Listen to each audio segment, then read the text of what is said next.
So here we have the Mercedes-Benz SLK on an 09 plate. I'm going to start off by showing you around the outside of the car, and then we'll hop in and run through some of the controls on the inside. From the outside, of course, you can see it's a two-door convertible with alloy wheels. We're going to start off inside the boot area first of all.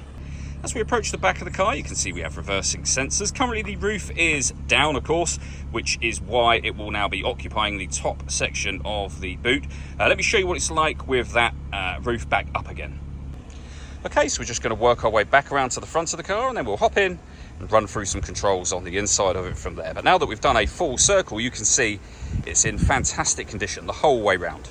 Just briefly before we climb in, I think it's well worth seeing the interior from this exterior point of view. There's plenty to run through on the dashboard, so let's hop in and we'll do that now. Okay, now that we're inside the car, we're going to start with the dials. Over on the left-hand side, we have the speedometer. On the right-hand side, the rev counter and the fuel gauge. In the center, you can see the total miles for this car. They are 46,417.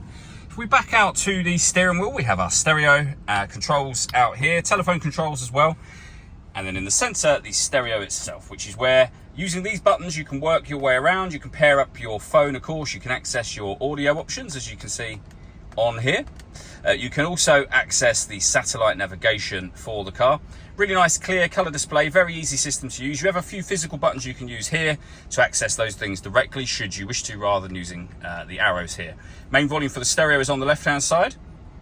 Below that we have deadlock, so you can lock and unlock the car doors. You can turn the parking sensors on and off, and the electronic stability program as well. If I move the gear lever out of the way a minute, you can see the air conditioning. So you can, or dual zone climate control, you can adjust the driver temperature, passenger temperature and fan speed, the direction the air is being distributed in once it enters the car. When you're happy with those settings, you can turn your air conditioning on and off from here. You can recirculate the air that's in the vehicle. That's a great way of heating it up or cooling it down quickly depending on the temperature or temperatures that you've set within the car. We have some storage just here, the gear lever for the fully automatic gearbox, and then mirror and roof controls, which we're going to come on to next. Okay, so if we move the button for the roof back towards the back of the car, the first thing will happen is that the windows will go down ever so slightly. You can see the tailgate opening in the background there, and then the roof will fold down into that section. All in all, a really quick operation, as you can see. The tailgate will now close, and that is the roof fully down.